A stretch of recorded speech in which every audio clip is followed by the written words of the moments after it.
একগুচ্ছ দাবি নিয়ে দুদিনব্যাপী ব্যবসা বন্ধের কর্মসূচি পালন করল all India general insurance agents association. এই কর্মসূচি সফল করতে জেলার বিভিন্ন প্রান্ত থেকে বহু মানুষ যোগ দিয়েছিলেন। All India general insurance agents অ্যাসোসিয়েশনের তরফে জানানো হয়, অবিলম্বে স্থায়ী বিষয় জিএসটি প্রত্যাহার, স্থায়ী বিমায় 4টে সরকারি কোম্পানির এজেন্টের কমিশন বৃদ্ধি, সরকারি কোম্পানিতে স্থায়ী বিমায় প্রতি বছর প্রিমিয়াম বৃদ্ধি বন্ধ করা সহ একগুচ্ছ দাবি মূলত তাদের কর্মসূচি ছিল। তাদের দাবি মানা না হলে আগামী দিনে তারা বৃহত্তর আন্দোলনে যাবেন, এমনটাই দাবি অ্যাসোসিয়েশনের। বুধবার এই কর্মসূচি নিয়ে জেলা সংগঠনের কোষাধ্যক্ষ শ্যামজিৎ পোদ্দার জানান, এখানে দাবি নিয়ে আমরা জেলা ভিত্তিক আমরা এই আন্দোলনটা করছি এবং বন্ধটা করছি।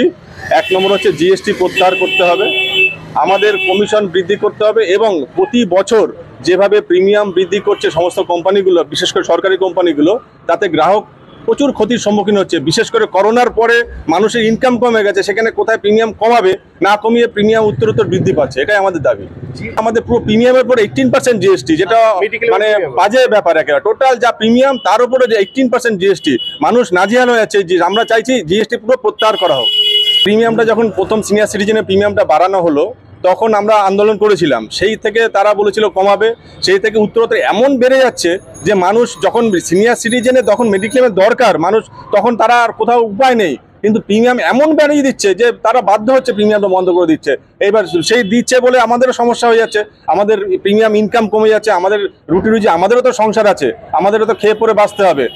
মেডিক্লেমের পলিসি হোল্ডার গ্রাহক যেরকম ক্ষতির সম্মুখীন হচ্ছে, অ্যাজ ইট ইজ আমরাও সম্মুখীন হচ্ছি, যে আমাদের বাড়িতে ইনকাম কমে যাচ্ছে, আমাদের বাড়ির খাওয়া দাওয়া স্ট্যাটাস কমে যাচ্ছে, এগুলো তো মেনটেন করতেই হবে আমাদের, না?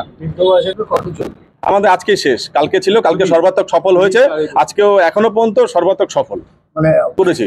তারা কি মেনে নিয়েছে? না, এখনো মানেনি। আমরা সবাই দাবি করেছি, সব জেলা ভিত্তিক দাবিটা শুরু হলো, এরপরে পুরো অল ইন্ডিয়া দাবি হবে এবং বিভিন্ন সংগঠন থেকেও দাবি শুরু হয়েছে। যেমন এলআইসি থেকে কিছুদিন আগে ইয়ের কাছে, নির্মলা সীতারামনের কাছে যাওয়া হয়েছে যে 18% জিএসটিটা মুকুব করা হোক। এবার আমরাও সেরকম জোরদার দাবি করবো, এমন কোনো চিঠি দেবো যাতে সেই জায়গা মতো পৌঁছে যায়।